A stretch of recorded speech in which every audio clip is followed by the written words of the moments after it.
ஆண்டவராகிய இயேசு கிறிஸ்துவின் நாமத்தில் காலை வாழ்த்துக்கள். இன்றைய மன்னா, அப்பொழுது நம்முடைய வாய் நகைப்பினாலும் நம்முடைய நாவு ஆனந்த சத்தத்தினாலும் நிறைந்திருந்தது.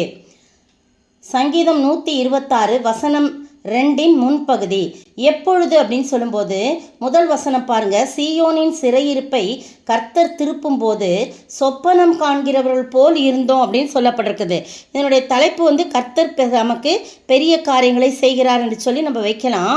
வசனம் 1-4 பார்த்தீங்கன்னா, சிறையிலிருந்து மீட்கப்படுறது, பல முறைகள் தோல்வி அடைந்த பின்பு வெற்றி பெற்ற நிகழ்ச்சி இங்கே சொல்லப்படுது. இஸ்ரவேலருக்கு ஏற்பட்ட போதிலும் பாபிலோனிலிருந்து யூதர்கள் திரும்பியதை இது குறிப்பிடுகிறது என்று பொதுவாக இது சொல்லப்படுகிறது.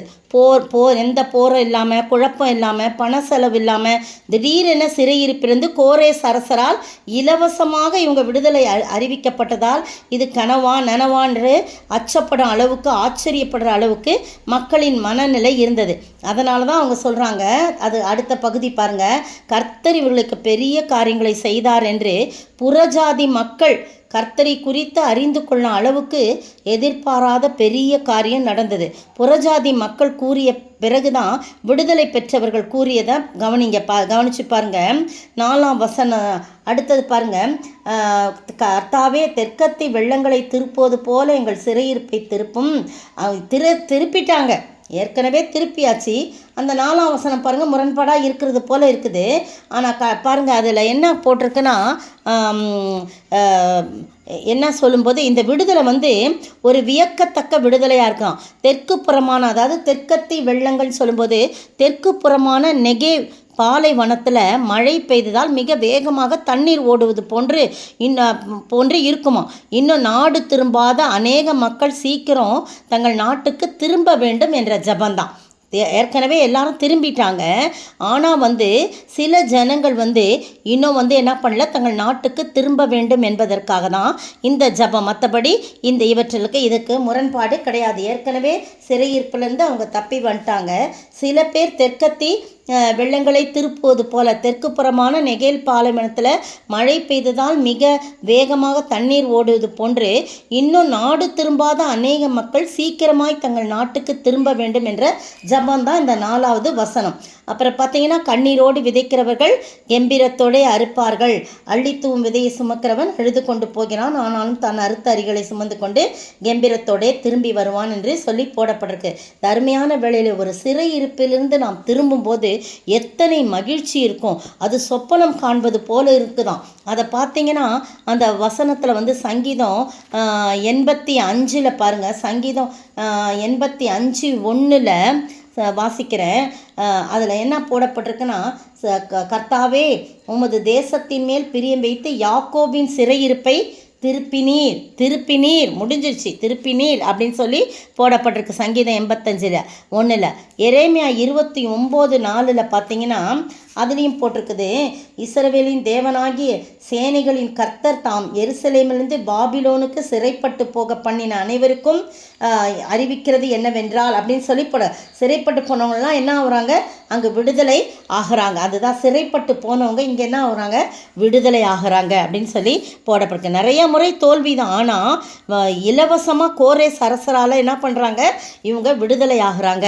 அதில் தான் அவங்களுக்கு சொப்பனம் காண்றது போல இருந்துச்சா. பாருங்கள், நீங்கள் இப்போ அப்போஸ்தலர் நடபடிகளின் புத்தகம் 12ஆம் அதிகாரத்தில் பேதுரு சிறைச்சாலில் இருக்கிறான். அவனை சிறைச்சாலில் போட்டுடுறாங்க.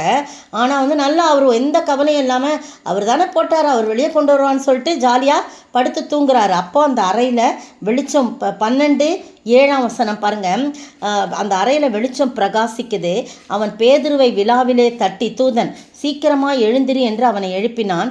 உடனே சங்கிலிகள் அவன் கைகளிலிருந்து விழுந்தது. அப்போ தூதன் சொல்கிறான், எழுந்திரு, உன் அறையை கட்டிக்கொள், உன் பாதரட்சிகளை தொடுத்துக்கொள் சொல்கிறான். அதே மாதிரி பேதுரு செஞ்ச உடனே தூதன் பின்னும் அவனை நோக்கி, உன் வஸ்திரத்தை போர்த்து கொண்டு என் பின்னே வாழ்றான். அந்தப்படி அவன் புறப்பட்டு அவனுக்கு பின் சென்று தூதனால் செய்யப்பட்டது மெய் என்று அறியாதபடி தான் ஒரு தரிசனம் தரிசனம் காண்கிறதாக நினைத்தான். பார்த்தீங்களா? அப்புறம் 1ஆம் காவல் 2ஆம் காவல் எல்லாம் நகரத்துக்கு போகிற இருப்பு கதவண்டை வந்தபோது அது தானாய் திறக்குது. அதன் வழியாய் அவர்கள் புறப்பட்டு ஒரு வீதி நெடுக நடந்து போகிறாங்க. உடனே தூதன் அவனை விட்டு போய்விட்டான். அப்போ தான் பேதுருவுக்கு தெளிவு வந்தது. உண்மையாகவே நம்ம விடுதலை ஆகியிருக்கிறோம் அப்படின்னு சொல்லிட்டு அவனுக்கு ஏரோதின் கைக்கும் யூத ஜனங்களின் எண்ணங்களுக்கும் என்னை விடுதலையாக்கும்படி கர்த்தர் தம்முடைய தூதனை அனுப்பினார் என்று நான் இப்பொழுது மெய்யாய் அறிந்திருக்கிறேன்னு சொல்கிறார். அதே போல தான் இந்த ஜனங்கள் சீயோனின் சிறையிருப்பை கர்த்தர் திருப்பும் போது சொப்பனம் காண்கிறவர்கள். இது எப்படி நடந்தது? எத்தனையோ முறை நம்ம தோல்வியை சந்திச்சோமே.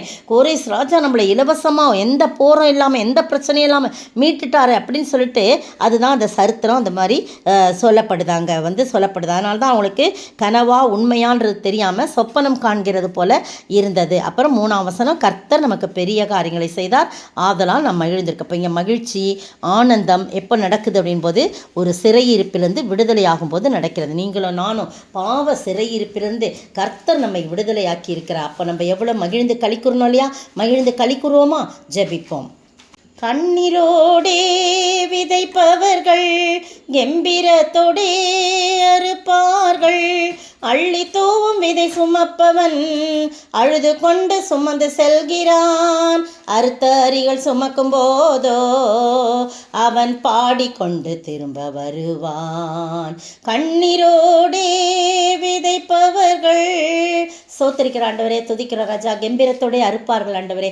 அப்படியாய் நாங்கள் ரட்சிப்பின் அனுபவத்துக்குள்ளே எங்களை ஆண்டவரே அந்த பாவ சேற்றிலிருந்து தூக்கி எடுத்து அந்த சிறையில் எங்களை மீட்டுக் கொண்டிரே அதற்காய் ஸ்தோத்திரம். தொடர்ந்து நாங்கள் ஆனந்த களிப்புடன் பாடி மகிழ நீர் கிருபை செய்ய வேண்டும் என்று கர்த்தரும் மீட்பெரும் ராஜாவாகிய இயேசு கிறிஸ்துவின் விலையேறப்பட்ட நாமத்தில் ஜெபிக்கிறேன் பிதாவே, ஆமென். நேற்றைய பதில், தீமையை பார்க்க மாட்டாத சுத்த கண்ணனே, அநியாயத்தை நோக்கி கொண்டிருக்க மாட்டீரே. ஆபகுக் 1:13. இன்றைய கேள்வி, அவன் தன் எதற்கு என்ன செய்து தன் எதற்கு எதை காட்டுகிறான்? அவன் தன் எதற்கு என்ன செய்து தன் எதற்கு எதை காட்டுகிறான்?